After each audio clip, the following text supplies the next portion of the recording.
Hi everyone, my name is Alyssa and I'm the founder of Clearview Compass, and I'm also an occupational therapist, which means that I'm pretty familiar with assistive technology, and I have a lot of people in my life, friends and colleagues and clients and whatnot, that use various types of assistive technology to access their world. So I'm just going to walk through the process that I use to ensure that people can access the PDFs that we create.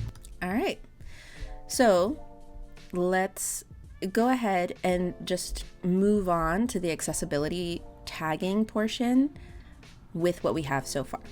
So on this side, I'm still in the prepare a form tool on Adobe, which means what I see in this right panel is everything form related, all of the form fields on each page. So now this panel, you can tell, is on the tags panel. So this shows me everything related to how is this PDF communicating what the elements are, how the elements are organized and categorized. If I go here, this shows me the reading order. If I go here, this is just a view of the content, which looks very similar, but each of these panel views has a different purpose and function. So if I go here, it shows me all of the issues. If I go back to prepare a form, this icon with its little form field shows me all of the fields that I've created. But I'm gonna switch back to the tags. Ooh, that's a lot of stuff. Okay. So everything outlined in magenta is what the computer thinks is this figure. So this kind of circles back to my pet peeve. Most of the time, Canva documents are interpreted as like one big picture. So this is not super helpful. I'm gonna just delete that altogether. And if I want to create a new tag, then I'm gonna highlight just above where I want the tag to be created. So I'm gonna put new tag. This drop-down menu gives me all of the different options and categories that you can use for tagging. Here, I am going to create a document tag and move it all the way up to the top. So one thing that I've noticed is that if I want to reorganize my tags, I always have a hard time getting it to go to like the very top. And so I'll just do it like the second from the top and then just take that one and move it underneath. But you have to be careful. Do you see this line? It's going indented in once or flush to the side. I don't want to nest it underneath that just yet. So I'm going to make sure that it's not indented so that it goes where I want it. I'm going to also create sections just because I think I'll make it easier to navigate a document like this that has really clear sections to it. So you can put a title. That's not something that's gonna be like viewable or read. That's just for you to stay oriented so you don't get lost in your stuff. The first thing that Adobe recognized as something to tag was notes, but there's a lot here that it missed. All right, so I'm gonna make a heading, and this is the highest level heading. So I'm gonna click this. Right now, there's no little arrow, which means there's nothing in this tag. This is what's considered an empty tag. It basically just says to a computer or to a screen reader, there's a heading, but there's nothing in it. That doesn't exist. So what you're looking for and what you want to be nested under each one of these is what's called a container box. I'll show you what that looks like. It ends up looking a lot like, I don't need to prepare form. I need to switch back to prepare for accessibility. Here we go. Tag. All right. So I need the container icon to show and be linked to this. This is my header that I want. So I've highlighted it in the document, and I'm going to right click that header tag that I just created, and I want to create a tag from selection. So now this little like cardboard box looking thing, this container, it's holding the words retro meeting agenda, and I have my header now set. So if somebody were navigating this with a screen reader, they would know immediately that retro meeting agenda is the main header. So I'm going to put that in the first section.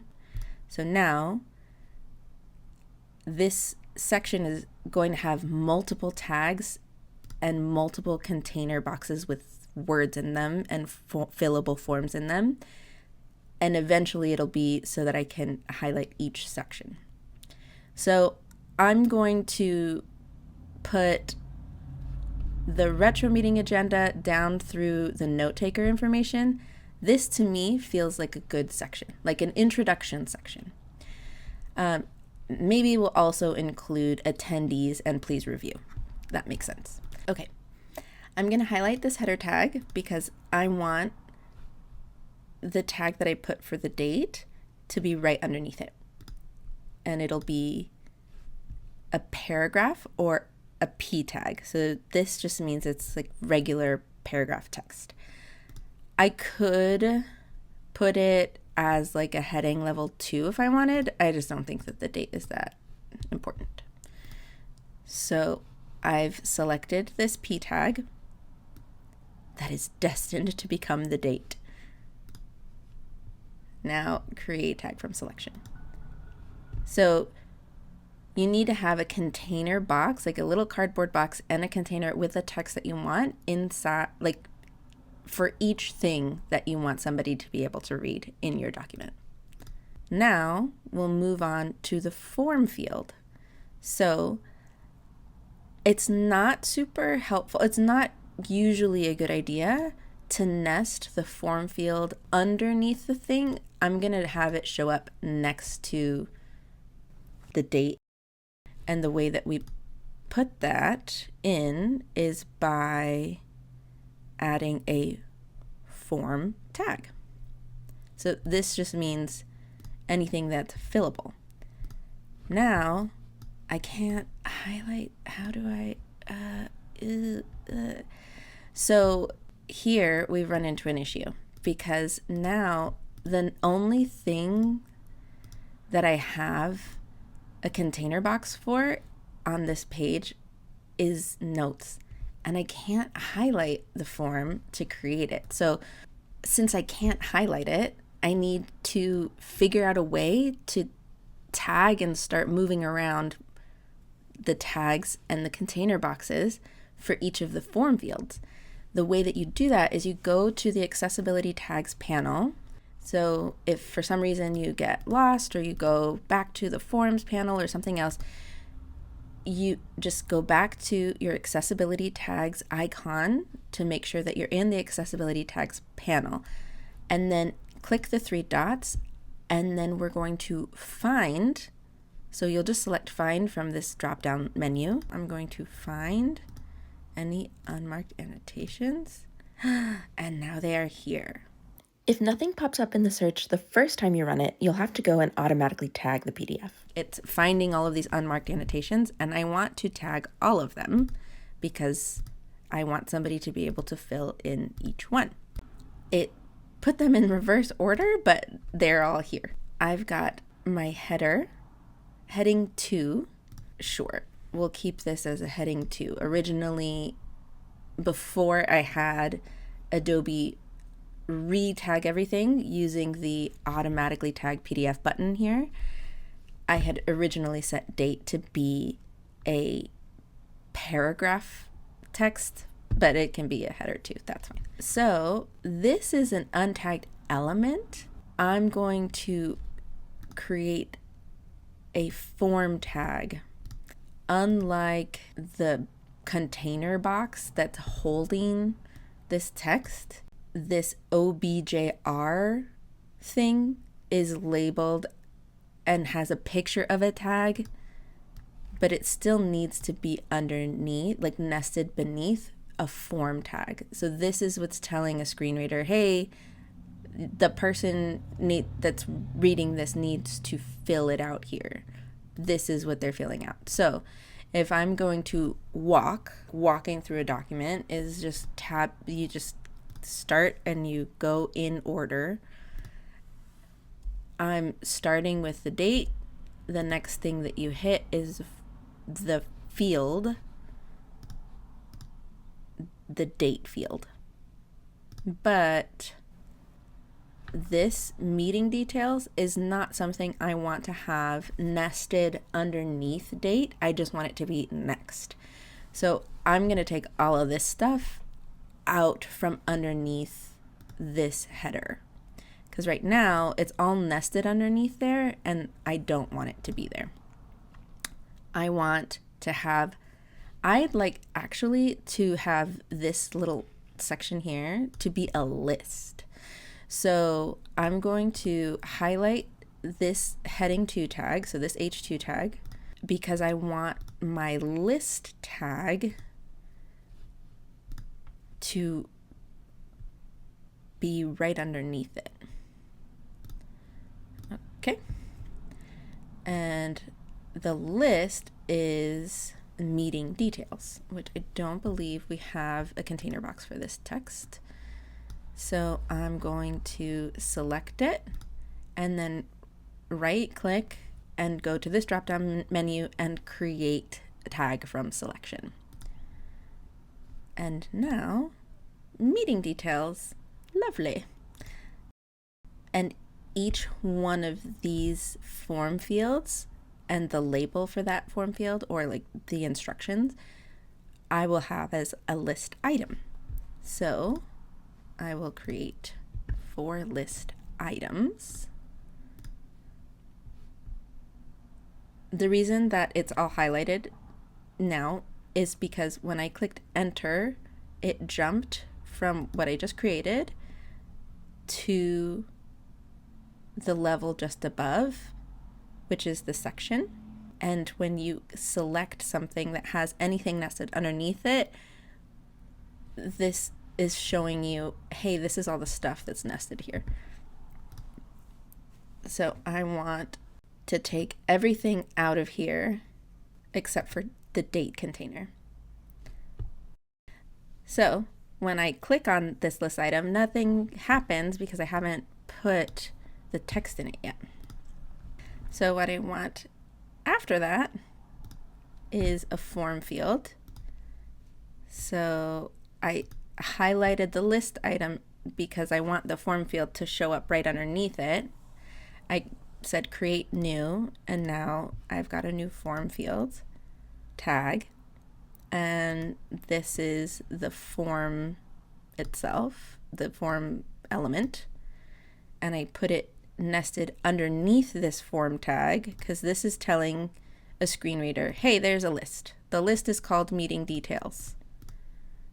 The first list item is location, and then right after that is a form. Somebody's got to fill this out.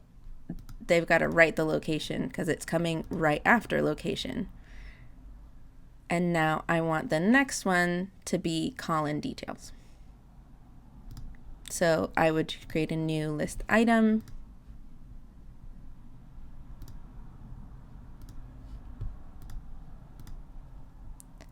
And I don't actually have a container box yet. The next thing that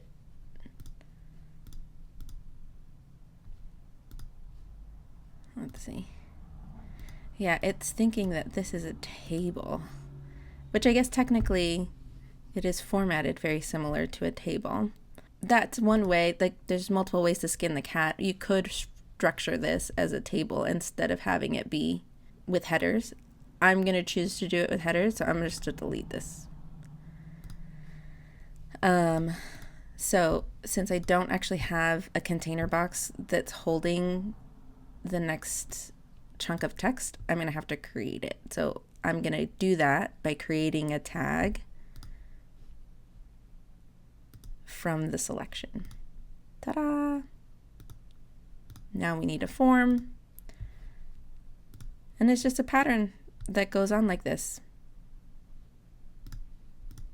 Once you optimize and set up your forms to be accessible, then you only need to do it once. That file has all of the information that it needs.